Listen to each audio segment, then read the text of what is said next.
네, 마탱이 여러분 안녕하세요. 책의 맛 박성원입니다. 책의 맛 권수정입니다. 네, 오늘은 제 인생 소설 중에 하나이기도 한 네. 양귀자의 모순을 소개해드리죠. 짜잔. 진짜 이 책도 여러 번 읽고 또 선물도 많이 하고 네. 수정 씨도 좋아하시는 책이죠? 네, 저도 정말 좋아하는 책이고요. 책 추천을 잘 하지 않는 제가 주변에 한 번쯤 꼭 읽어보라고 추천해주는 그런 소설이고, 대체로 또 읽으신 분들은 다 좋았다고 하세요. 네. 책을 읽는 여러 가지 동기가 있겠지만 저는 이제 인생이 뭘까 궁금해서 네. 사실 문학이라는 게 인생이 뭔지에 대한 탐구이기도 하잖아요. 그래서 인생이 과연 뭘까라고 누군가가 이제 고민하고 있다면, 궁금해하고 있다면 이 소설을 추천합니다, 저는. 네. 그러니까 인생에 대해 좀 알게 해주는 그런 책이에요. 우리가 보통 하는 되게 상투적인 말들이 있잖아요. 뭐 인생 원래 쉽지 않지. 뭐 인생 내 맘대로 안 되지. 그냥 그런 말들이 그냥 들을 때는 위로가 안 되는데, 이상하게 책 속에서 읽다가 문장으로 만나면 되게 와닿을 때가 있어요. 맞아요. 네. 네.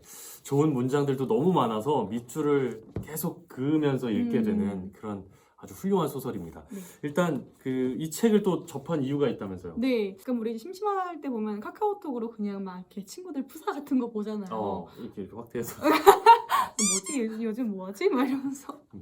근데 그러다가 어떤 친구의 프로필 사진에 이 문장이 찍혀 있어서 딱 읽었는데 이렇게 돼 있는 거예요.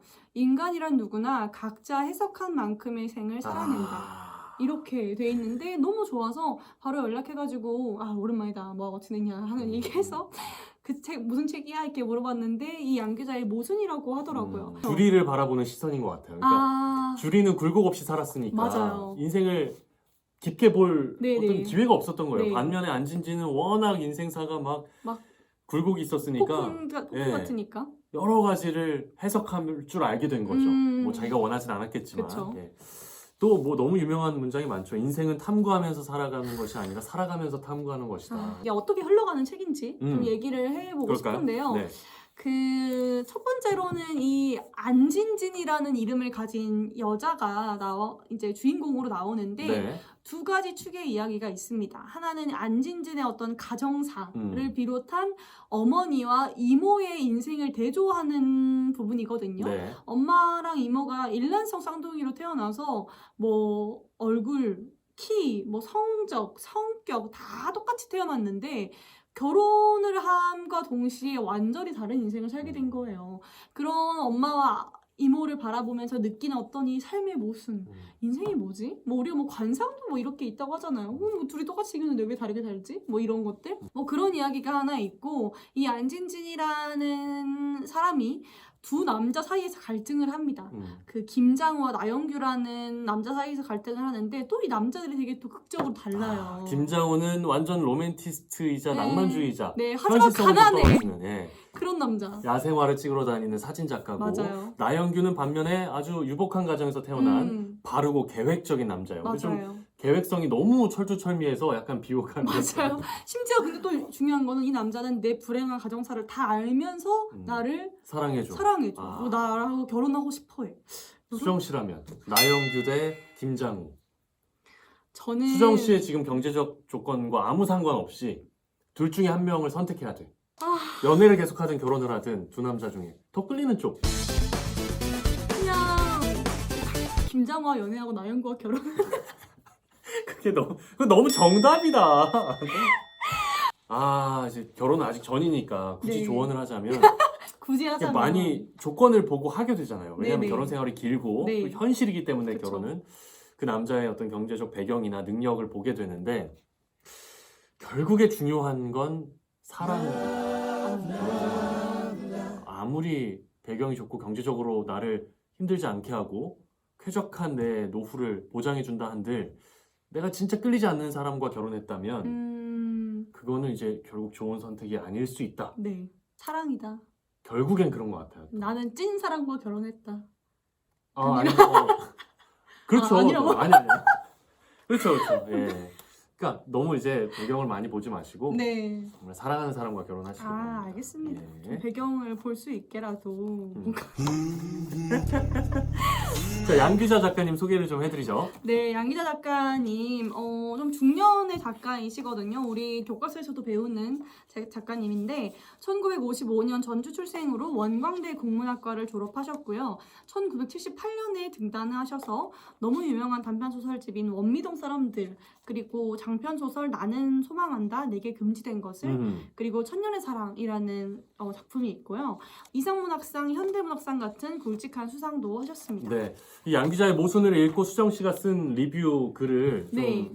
요약해서 네. 소개를 해드려 볼까요? 정말 딱 책을 압축해서 말하자면 이렇게 표현할 수 있을 것 같습니다. 네. 일찍이 가산을 탕진하고 집을 나간 아버지, 다 커서 정신 못 차리고 조폭질을 일삼는 남동생, 어쩔 수 없이 억척스럽고 생활력 강한 인간이 된 어머니, 이런 가정에서 홀로 걸출한 인물이 나긴 어렵다. 주인공 안진진도 덩달아 별 볼 일 없는 어른이 됐다.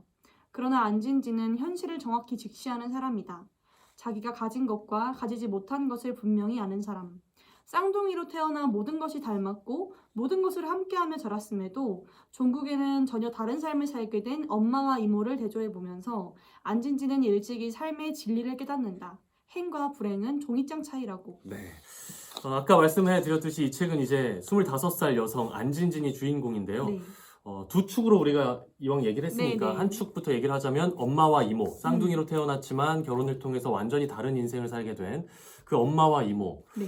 이 안진진이 이제 이모가 좀 부럽고 이모의 딸로 태어나지 못한 거를 좀 아쉬워할 거라고 생각을 했는데 별로 그렇지도 않아요. 그렇지도 않고 맞아요. 이모의 삶을 또 적당히 관조하면서 취할 거 취하고 또 자기의 운명을 그대로 또 받아들이고 이게 참 맞아요. 의젓한 사람인 것 같아요. 이모의 아이들이 유학을 가 있거든요. 안진진이 그 아이들을 추억할 때는 어떤 이야기를 하냐면 걔가 이제 쇼핑을 갔다 와가지고 막 피곤해 뭐 이렇게 하는 거야. 근데 안진진은 제 인생에서의 어떤 가장 힘든 일이라고 할 만한 건 저런 것뿐이었겠구나. 저런 것뿐이었겠구나라는 이 생각을 하는데 그게 되게 뭔가 가소로워 보이는 느낌? 부럽지 않고 그냥 네 인생에서의 맞아요. 힘든 일이라는 건 고작 그런 것뿐이었겠구나. 그러니까 뭔가 삶에서 일어나는 일들을 단편적으로 그냥 관조할 뿐이지 막 맞아요. 감정적으로 거기에 동요하고 맞아요. 비교해서 작아지고 이런 걸 안 하더라고요. 맞아요, 안진진이. 맞아요.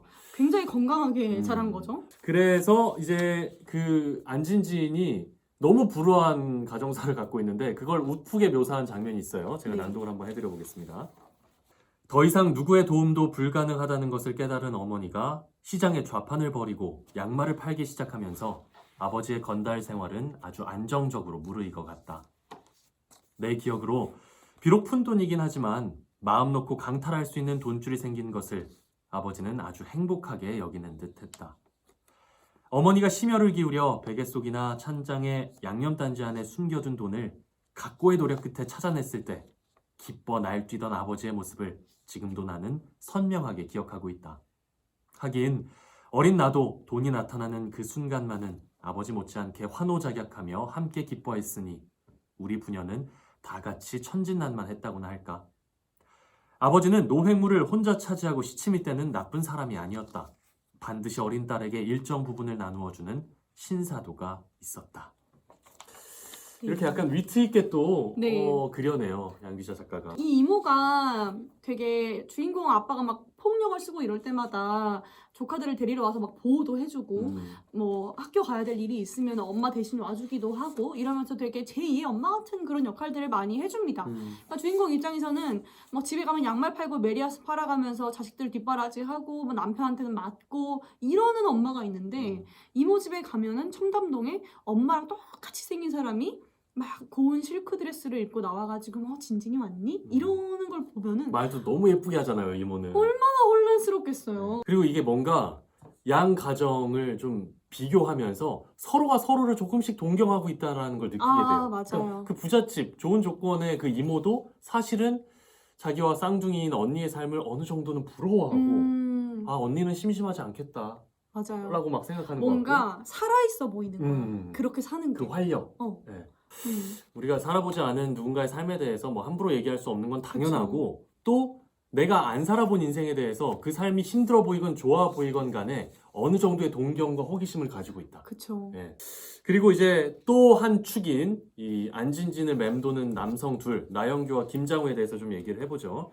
아까 설명해드렸듯이 이제 나영규는 막 계획을 철저히 짜고 유복하고 안정적으로 이제 안진진의 인생을 좀 하드캐리 케어해주는, 해줄 수 네. 있을 만한 남자고, 김장우는 안진진이 노력해서 끌고 가야 될 것 같은 그런 유형의 남자입니다. 근데 결국에는 이제 안진진이 결혼을 하기로 해요. 그쵸. 네. 누구와?